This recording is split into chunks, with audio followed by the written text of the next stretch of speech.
Hi, I'm Christopher Dean. I'm the Technical Product Manager here at FastCap Systems. And I'm Joseph Lane, the Director of Engineering at FastCap Systems. Why do you think there's interest in a lithium-free tool string?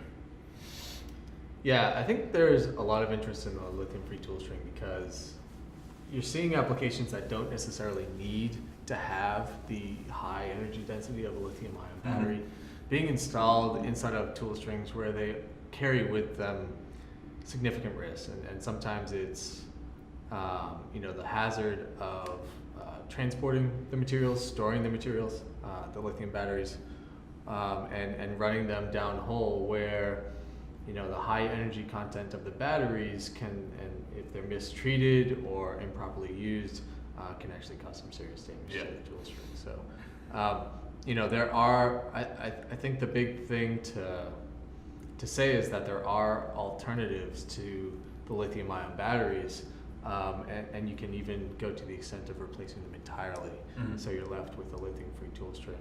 And so the ultracapacitors, for certain instances, really provide you with a suitable form of energy storage that can actually replace the batteries. As well as being safer and operate downhole as well. Yeah, the ultracaps, you would never dream of shorting one of the downholes, lithium batteries, right? That'd be a big bang. Right, but it's no problem for a capacitor. So if there is an instance where they're inadvertently shorted, even if they're at high temperature or under high shock and vibration, they're going to be safe to use afterwards, and you can recharge them afterwards. And even more so, if they were to be, you can safely puncture them, you can break them, damage them, as well as ship them discharged, which is another safety feature. They don't have that thermal runaway feature.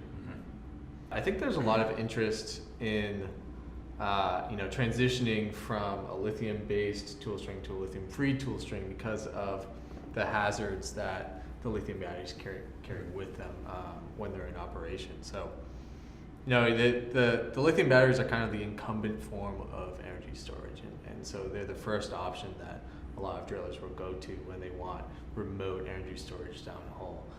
But it's not their only option, and so I think once you start to realize the hazards of using the lithium batteries, you start to, and you see an alternative, you start to realize the benefits of going lithium-free. Some of the hazards of the lithium batteries include just storage and transportation. There's a lot of attention that you have to pay towards how you store these batteries, and there are restrictions on how you can ship the batteries. But then it also carries through to the actual usage. How do you take care of them? How do you install them? And the hazards that carry with misuse are really dangerous. So if you short the batteries, for instance, especially at high temperature, then the batteries can have a thermal runaway, and that can cause some serious there's damage. a lot of other types that happen too. You could puncture the cells, you could damage them, or have them exposed to water even, which could cause shortage in them as well. Right. So it's not uncommon to see battery damage downhole, and when they do, see the damage, explode, leak, you need hazmat teams to come and take them away because they still pose a potential risk. On the counter side, you have the ultracapacitors, which offer, which don't have those drawbacks. They're safe to handle. They don't have the thermal runaway. But in those instances where they're applicable, they offer the same benefits of the remote storage. Yeah, and they don't have any shipping restrictions. You can No ship shipping them discharged. restrictions. No lithium at all. Right. Yeah, you can abuse them, you can short them, and then you can just recharge them afterwards, and they're good to go.